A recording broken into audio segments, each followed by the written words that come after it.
Indian national Lokdal party और Bahujan Samaj party के दोनों के जिले के पदाधिकारियों की एक बैठक हुई है। उसमें साझा कार्यक्रम पे विचार विमर्श हुआ कि हमने किस तरह से बूथ के स्तर के ऊपर सामूहिक रूप से अपनी अपनी जिम्मेदारी को निभाने का काम करना है। उसके लिए इंडियन नेशनल लोकदल पार्टी के जिला प्रधान भी थे और बहुजन समाज पार्टी के जिला के प्रधान भी थे। बाकी पदाधिकारी भी सारे जिले के आए हुए थे। मैंने 20 तारीख से अपने कार्यक्रम रखे अपने विधानसभा क्षेत्र के। 20 से 23 तक 3-4 दिन करीब 40 गांव के कार्यक्रम है। उनमें भी दोनों पार्टियों के नेता इकट्ठे होकर के उस कार्यक्रम को सफल बनाएंगे और उस दौरान हमने हल्के वाइज मीटिंगें रखी है रोज की। आपके माध्यम से भी कार्यकर्ताओं तक एक संदेश देना चाहता हूं कि 20 तारीख को हमने जो पहली बैठक रखी है वो रानिया विधानसभा क्षेत्र की है। शाम को 7 बजे यहाँ सरसा कार्यालय में ही बैठक होगी। तो हम अपने पदाधिकारियों की जिम्मेवारी तो लगा ही रहे हैं, आपसे भी उम्मीद करेंगे कि आप भी इसको पूरे जिले के लोगों तक पहुंचाने का काम करो। वहीं 21 तारीख को हमने काणावाड़ी विधानसभा क्षेत्र की बैठक दोनों पार्टियों के कार्यकर्ताओं की शाम को 7 बजे फिर यही सरसा में रखी, यही कार्यालय में रखी। और 23 तारीख को सरसा विधानसभा क्षेत्र की बैठक जो है दोनों पार्टी के कार्यकर्ताओं की, वो भी यहीं पे हुई। हमारा गठबंधन होने के बाद लोगों का विश्वास है दोनों पार्टियों के प्रति बढ़ा है। लोकसभा का जो चुनाव था वो चुनाव एनडीए और इंडिया गठबंधन के बीच में था। अब जो ये भूपेंद्र सिंह हुड्डा एंड पार्टी जो लगातार एक प्रचार इस प्रदेश में कर रही थी कि इंडियन नेशनल लोकदल पार्टी तो केवल वोट काटने के लिए चुनाव लड़ती है। मैं हुड्डा जी से एक बात पूछना चाहता हूं कि आपने उन पार्टियों के साथ हाथ क्यों मिलाया जिनका आपके साथ 36 का आंकड़ा था। बहुजन समाज, ये जो समाजवादी पार्टी उत्तर प्रदेश में, कांग्रेस वहां 0 थी। कांग्रेस ने इसलिए वहां पे हाथ मिलाया कि कहीं वो भी अपनी 2-4 सीट वहां से निकाल सके। राजनीति में जो भी कोई राजनीतिक दल बनता है, हमारी पार्टी तो आज की पार्टी नहीं है, बहुत पुरानी पार्टी है। बहुजन समाज पार्टी भी आज की पार्टी नहीं, बहुत पुरानी पार्टी है। हम वोट काटने वाले नहीं हैं, हम तो प्रदेश में सरकार बनाने वाले हैं। कांग्रेस के 10 साल की लूट जो है आज भी लोगों को याद है कि कैसे हुड्डा ने 72,000 एकड़ जमीन जो है किसान की, जो गुड़गांव के आसपास के इलाके की है, उसको एक्वायर किया और कैसे इसने बिल्डरों को दे करके पैसा इकट्ठा करने का काम किया। किस तरह से लगातार पिछले 10 साल से भारतीय जनता पार्टी की मदद में लगे हुए, कैसे 10 साल से बीजेपी की बी टीम के रूप में काम कर रहे हैं। इस बात को लोग अब बहुत अच्छे से समझ चुके हैं। ये जो इस तरह की बातें कह करके अपनी बौखलाहट जो है उसको छुपाने का एक प्रयास करते हैं। आने वाले समय में आप देखना बहुत बड़ा बदलाव आएगा और इस विधानसभा के चुनाव के नतीजे बहुत चौंकाने वाले होंगे।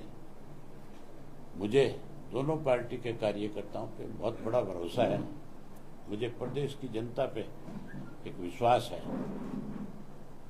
अब मुख्यमंत्री की लड़ाई है, अब कोई राष्ट्रीय मुद्दे नहीं है। अब तो प्रदेश के अंदर किस किस की सरकार में लोगों को कहां कहां ज्यादा सुविधाएं मिली, लोगों ने उन सारी बातों पे विचार करना है। चौधरी देवीलाल जी जो मुख्यमंत्री थे, उन्होंने प्रदेश के अंदर सबसे ज्यादा सुविधाएं देने का काम किया, सबसे ज्यादा रोजगार दिया, बेरोजगारी भत्ता दिया, पेंशन बढ़ाई, गरीब की बेटी की शादी में कन्यादान के रूप में एक कन्यादान स्कीम चलाई 5100 रुपए की, जो आज बढ़ करके लाख रुपए के करीब चली गई। चौपालें बनाई, बैकवर्ड की बनाई, शेड्यूल कास्ट की बनाई। चौटाला साहब के समय में सरकार आपके द्वारा कार्यक्रम के तहत लोगों को बहुत सारी सुविधाएं प्रदान की गई। नहरों का, सड़कों का जाल बिछाया गया, बिजली पर्याप्त मात्रा में दी गई, ट्यूबवेल के कनेक्शन दिए गए और पढ़े लिखे नौजवान बच्चों को रोजगार और नौकरी दी। उसके साथ साथ जो बच्चे नौकरी से वंचित थे उन्हें बेरोजगारी भत्ता दिया 11,000 रुपये। अगर लोगों ने हमारे ऊपर विश्वास किया, सरकार बनाई, तो हमारी दोनों पार्टियों का एक साझा मैनिफेस्टो है जो हमने चंडीगढ़ में प्रेस के सामने रखा था। उस मैनिफेस्टो को हम लागू करेंगे। अनेक सुविधाएं हरियाणा प्रदेश के लोगों को देंगे, जिसमें बेरोजगारी भत्ते के रूप में पढ़े लिखे नौजवान, जहां हर घर से एक पढ़े लिखे को नौकरी देंगे, वहीं कोई नौकरी से वंचित रहेगा उसको 21,000 रुपया बेरोजगारी भत्ता देंगे। उसके साथ साथ हर घर के अंदर महीने की पहली तारीख उसमें कोई कंडीशन नहीं होगी,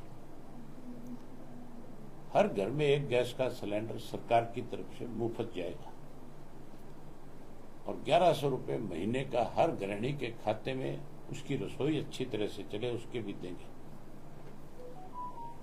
गरीब आदमी जो है, जो भूमिहीन है, जिसके सर पे छत नहीं है, उसको 100 गज का प्लाट देंगे। उसमें चौधरी देवीलाल आवास योजना के तहत पक्का मकान बना करके देंगे। वहीं उसके साथ साथ ये तो अलग अलग पार्टियां लोगों को प्रलोभन देती है। बीजेपी के लिए, बिजली के लिए बीजेपी के लोग भी, कांग्रेस के लोग भी 200 यूनिट फ्री करेंगे, 300 यूनिट फ्री करेंगे। हमारा विश्वास 200-300 यूनिट फ्री करने में नहीं, हमारा विश्वास है लोगों को बिजली मुफ्त में दी जाए। और मैंने चंडीगढ़ में बहुत खुल करके बताया। एक प्रेस के साथी ने पूछा कि कैसे मुफ्त में दोगे। आज सोलर एनर्जी का टाइम है और सोलर जो है उस पर आज मेरे ख्याल 70% सब्सिडी है। उस 70% सब्सिडी में भी ये मान के चलो कि बड़ा कमीशन खाते हैं लोग। हम सरकार के तौर के ऊपर वो जो सब्सिडी की सोलर पैनल जो है वो लोगों के घरों में मुफ्त में लगा करके देंगे, फ्री में लगाएंगे। जो 30 पैसा उसको देना पड़ता है वो सरकार वहन करेगी और हर घर के ऊपर सोलर पैनल लगेगा, जिससे हर आदमी को मुफ्त में लाइट मिलेगी। वो सरकार को अपनी तरफ से और एक्स्ट्रा बिजली मुहैया कराने का काम करेगा, जिससे इंडस्ट्री को दी जा सके, जिससे और जगह उस लाइट का उपयोग किया जा सके। पूरे हरियाणा को बिजली के बिल से मुक्त करने का काम करेंगे। डोमेस्टिक लाइट का कोई बिल नहीं आएगा। इसी तरीके से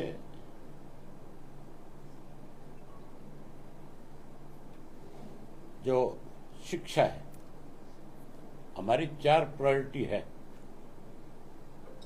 चिकित्सा, शिक्षा, कृषि और कृषि के साथ रोजगार। हम इन चारों चीजों पे ध्यान देंगे। हम इन चारों चीजों को आगे बढ़ाने का काम करेंगे।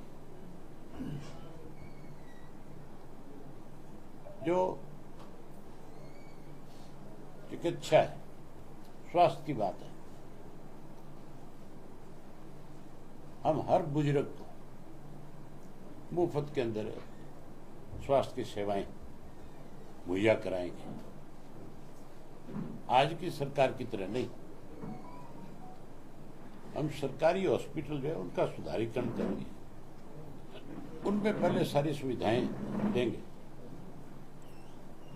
डॉक्टरों की तनख्वाह बढ़ाएंगे, स्टाफ की तनख्वाह बढ़ाएंगे, ताकि ज्यादा से ज्यादा लोग जो है सरकार की सेवाओं में आए और लोगों को अच्छी स्वास्थ्य सेवा दे सके। इन्होंने तो ये कहा था भी हम हर जिले में मेडिकल कॉलेज खोलेंगे। हमारी जो सोच है, हर 15 किलोमीटर के ऊपर एक हॉस्पिटल ऐसा बने जिसके अंदर सारी सुविधाएं हो, ताकि लोगों को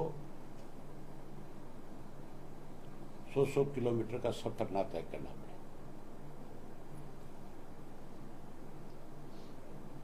हम SYL का पानी लेकर के आएंगे। उसके लिए चाहे हमें सत्ता में रह करके भी संघर्ष करना पड़े, वो करेंगे। हर हालत में SYL का पानी लेंगे। इन चारों चीजों को प्रायोरिटी पे आगे बढ़ाने का काम करेंगे और जल्दी हम अपना एक साझा कार्यक्रम शुरू कर रहे हैं, जो लोकसभा क्षेत्र के ऊपर मीटिंगों के रूप में किया जाएगा, जिसमें बहुजन समाज पार्टी की तरफ से उनके जो सेंट्रल कोऑर्डिनेटर है अपने आनंद जी के जो बेटे हैं प्रकाश जी, वो आएंगे। हमारी पार्टी की तरफ से मैं और प्रधान जी, हम दोनों उसमें जाएंगे और कार्यकर्ताओं की बैठक करेंगे, जिम्मेवारियां लगाएंगे। हम हर हालत में बहुत बड़ा बदलाव लें। अभी जी फिरौती मांगी जा रही है रोजाना पूरे हरियाणा में अलग अलग जगह से, कैसे देख रहे हैं सरकार? सरकार होती तो फिरौती मांगने वाले नहीं होते, ये मान के चलो। सरकार नहीं है। मैंने तो विधानसभा में भी बहुत खुल करके इस पे चर्चा करी है कि एक तो नशा जो है उसके ऊपर सरकार रोक लगाने की बजाय नशे को बढ़ावा देती है। आपको एक उदाहरण बताता हूं। पिछले दिनों मुख्यमंत्री यहां आए थे और मुख्यमंत्री ने एक आदमी को पार्टी ज्वाइन कराई थी जिसका नाम था, जो रोड़ी काड़ावाड़ी से जिसने चुनाव लड़ा था अकाली दल की टिकट, देसू जोधा। पूरा नाम क्या उसका? राजेंद्र देसू जोधा। उसको बाकायदा तौर पे मुख्यमंत्री ने आकर के पार्टी में शामिल कराया था और इस तरह से एक मैसेज दे रहे थे कि वो पता नहीं कितना बड़ा नेता है। इससे पहला जो मुख्यमंत्री था मनोहर लाल खट्टर, वो जब चुनाव में आया था यहाँ, तो उसने चुनाव की सभा में काड़ावाड़ी में ये बयान दिया था। आप उस बयान को सोशल मीडिया पे देख सकते हो, अखबारों की सुर्खियां थी वो। उसने ये कहा था कि हमने इसको टिकट इसलिए नहीं दिया था कि इसका पूरा परिवार नशे के कारोबार में सम्मिलित है, शामिल है। ये बात उसने कही थी और इसने ये कहा था ये भी उसमें शामिल है। उसके ऊपर भी आरोप लगाया था। एक मुख्यमंत्री भारतीय जनता पार्टी का एक आदमी पे आरोप लगाता है कि ये नशे के कारोबार में शामिल है पूरा परिवार, और उसको ये कह करके पार्टी से निष्कासित कर देता है। बीजेपी ने उसको निष्कासित किया था और दूसरा मुख्यमंत्री जो है उसी पार्टी का, वो आकर के उसको इस तरह का सम्मान देता है जैसे पता नहीं कितना बड़ा आदमी है। तो फिर नशे का कारोबार कैसे खत्म होगा? इसी तरह अपराधी जो है उनको संरक्षण है सरकार का। आप हमारी सरकार बनने दो, ना नशा होगा ना अपराध होगा। नशा मुक्त और अपराध मुक्त हरियाणा बहुजन समाज पार्टी और इंडियन नेशनल लोकदल पार्टी मिलकर के करेगी। हम लोगों को इस बात की गारंटी देंगे कि हमारी सरकार बढ़ाओ, सरकार बनने के बाद दोनों चीज, इतनी बड़ी रोक लगेगी, बदमाश 24 घंटे में प्रदेश छोड़ करके चले जाएंगे या जेल की सलाखों के पीछे होंगे। नशे के कारोबार में शामिल लोगों को, जिन लोगों ने जिनको संरक्षण दिया उनको भी माफ नहीं करेंगे और नशे के कारोबार करने वाले लोगों पे बहुत बड़ी लगाम लगाएंगे। आप पिछले दिनों बसपा सुप्रीमो मायावती से मुलाकात करके आए हैं, क्या उनको हरियाणा के लिए निमंत्रण देके आए हैं, कोई बड़ा कार्यक्रम करें? वो आएंगे, बहुत जल्दी इस बात की हम घोषणा कर देंगे कि किस किस तारीख को आएंगे। हरियाणा में चुनाव के समय में तो समय लगाएंगे ही, वो उससे पहले भी हम एक बड़ी मीटिंग करेंगे पूरे प्रदेश की, उसमें भी मायावती जी आएंगे।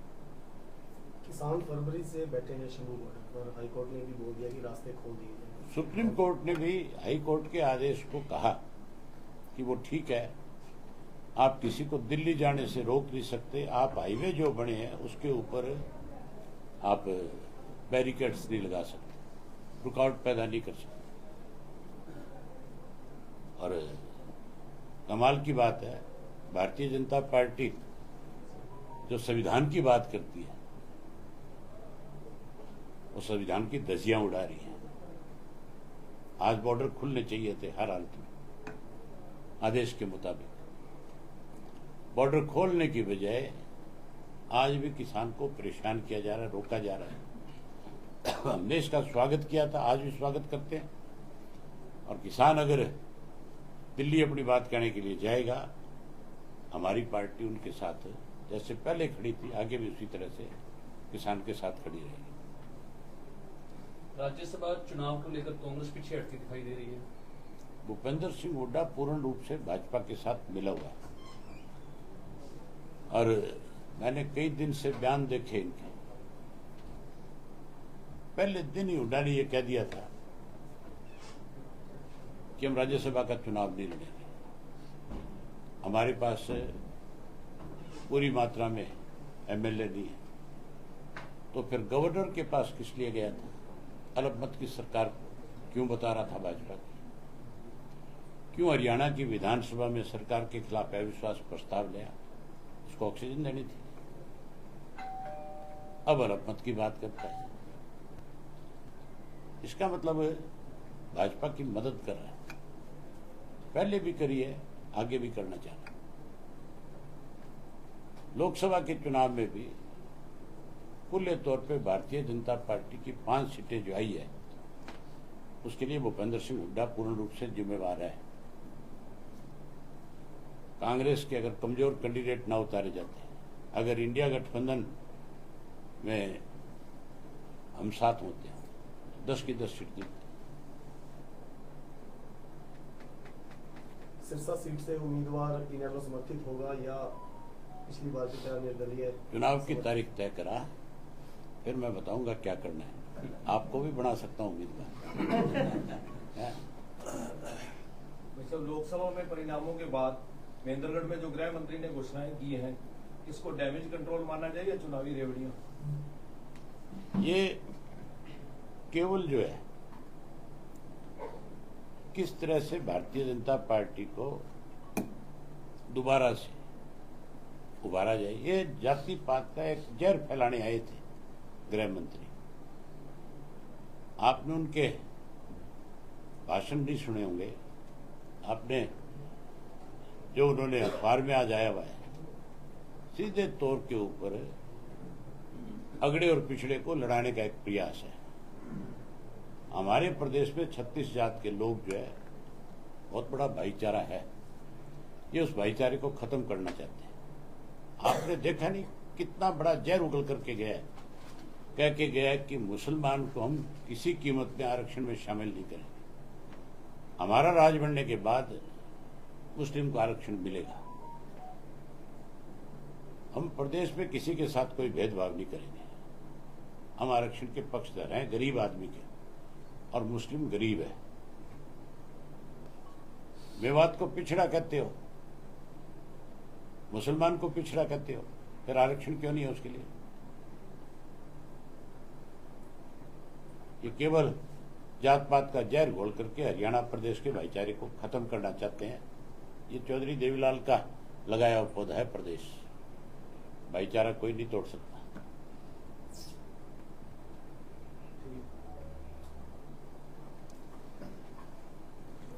ठीक है, बहुत धन्यवाद आपका।